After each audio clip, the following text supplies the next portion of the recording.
Effectively কাজ করার জন্য অটোক্যাডে এই উইন্ডো সিলেকশনটা খুবই ইম্পর্টেন্ট, কারণ আপনাকে বুঝতে হবে যে কোন উইন্ডো সিলেকশনটা সিলেক্ট করলে আপনার কোনগুলো সিলেক্ট হচ্ছে। তো এটার জন্য আমি ইরেজ কমান্ডটা আমি এনেবল করছি। করার পরে আমার গোল সেটা হলো যে এর ভিতরে যে সার্কেলগুলো আমি একবার আমি ইরেজ করতে চাই।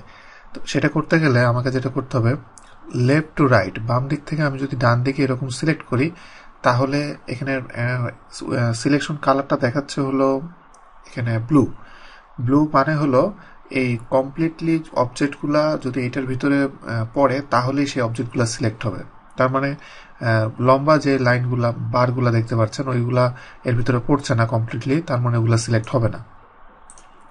দেখেন এখানে শুধু যে সার্কেলগুলো আছে সার্কেলগুলো এখানে সিলেক্ট হয়েছে। তার মানে এখন আমি যদি রাইট বাটন ক্লিক করি সার্কেলগুলো ডিলিট হয়ে গেল। আমি এবার আনডু করলাম।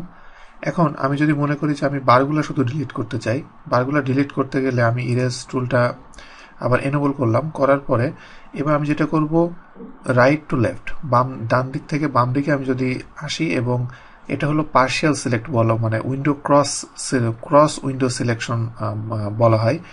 আপনি যদি এইভাবে আপনি ডান দিক থেকে বাম দিকে আসেন, তাহলে পার্শিয়ালিও যদি এই উইন্ডোর ভিতরে কোনো অবজেক্ট ফল করে তাহলে সেগুলো সিলেক্ট হয়ে যাবে।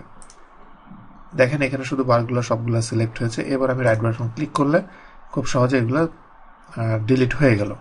তো এখানে উইন্ডো সিলেকশনের ক্ষেত্রে left to right, right to left দুই ধরনের কালার, এটা আপনাকে বুঝতে হবে।